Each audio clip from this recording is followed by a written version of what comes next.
কি দেয়? শাহী লুঙ্গি দেয়। শাহী লুঙ্গি দিয়ে যাকাত দেওয়ার মানে কি? এটার মানে হলো মানুষ দেখানো। বিভিন্ন দোকানে লেখা থাকে, আপনারা খেয়াল করছেন কিনা, এখানে যাকাতের শাড়ি লুঙ্গি পাওয়া যায়। দেখছেন আপনারা যাকাতের শাড়ি লুঙ্গির মানে কি? আমি প্রায় চিন্তা করি, শাড়ি লুঙ্গি তো সব শাড়ি লুঙ্গি এক, আবার যাকাতের শাড়ি লুঙ্গিটা কি? আপনারা বুঝেন কোনটা?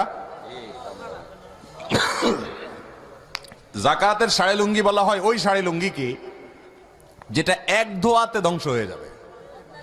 ঠিক না বে ঠিক? যাকাত যারা দিবে, আল্লাহর রাস্তায় যারা দান করবে,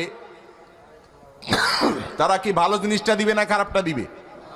আল্লাহ কোরআনে বলছেন, লান তানালুল বিররা হাত্তা তুনফিকু মা তুহিব্বুন।